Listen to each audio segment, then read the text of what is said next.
Marrero, creator of the Clutter Diet book and online program, and today I have 10 tips for you to pay your bills more efficiently. That's important because disorganization is very costly. Think of the time you spend not only finding your bills, but chasing down the ones that you haven't paid on time and paying the late fees and all of that. So let's get that together. First, let's make sure you have a home for your supplies. So I like to have a basket or a drawer or something with all of the bill of paying supplies you need. For example, rubber stamps for letter openers, pens and pencils, stamps, envelopes, all of those things that you use to pay your bills. Centralize that, have a little station for yourself to do this because you do it all the time. Let's automate that. Let's make a system. Second, decide what days you're going to pay your bills and stick to them. So you can do whatever you want. You can have, the 1st and the 15th are the days that you pay them, or you can pay them every other week, every Saturday. For a long time, I paid my bills every single Tuesday. That really worked for me because I had an office day on Tuesdays. So whatever it is, make up your own schedule, but stick to it. And that's going to give you peace of mind too, because if you know, I'm paying my bills on this day, you're not going to have that floating around in your mind and worrying about it because you know you're taking care of them on a regular basis. Third, keep your bills together as they arrive. So have a designated place for all the bills to go when you sort the mail. You've got everything that needs to be paid all together. You can use a basket like this. You can use a letter sorter or a tray, or even just a clothespin that you have on a magnet on your refrigerator. But wherever it is, have all those bills together so you know exactly where they are when it's time to sit down and pay them.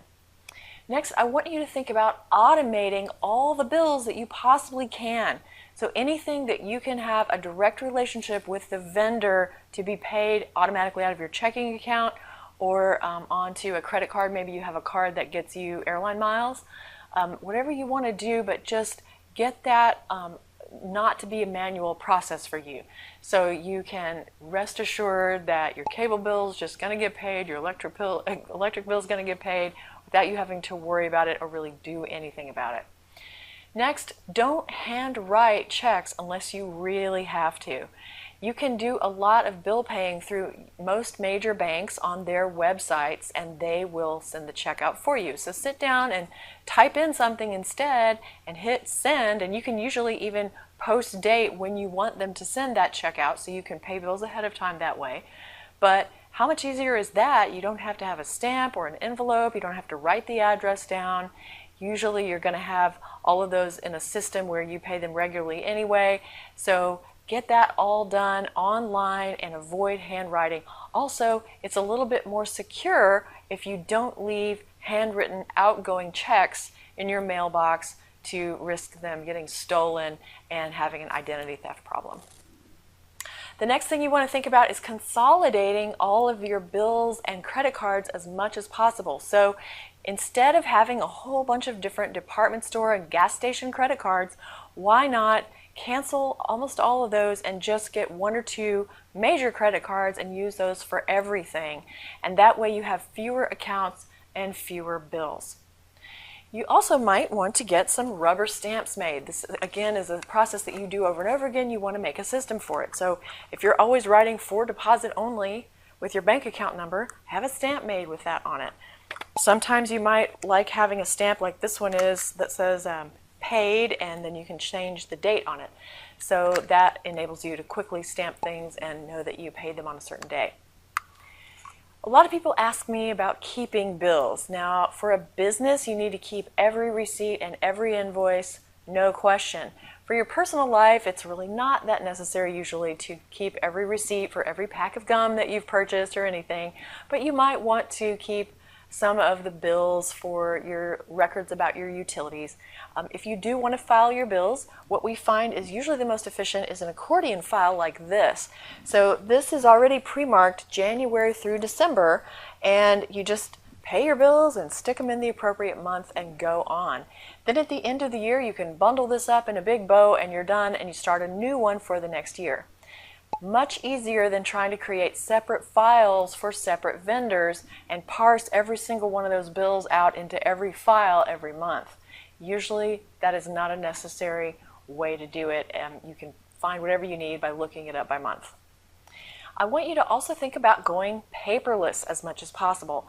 And the perfect combination is automated and paperless. So the bill's automatically drafted, and then you get an email saying this is how much you paid, and then you can file an attached PDF statement or something electronically and not have to file the paper.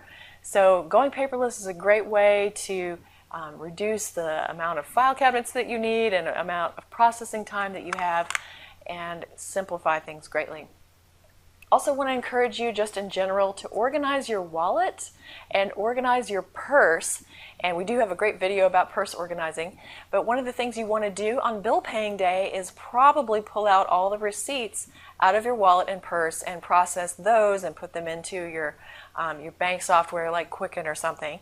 So you can make that day of the week that you pay bills be the day that you clean out your purse or wallet, and you've got a little habit hook there. We've got videos about that too. I hope you've enjoyed these tips, and I hope your bill paying gets much more efficient and you save a lot of money.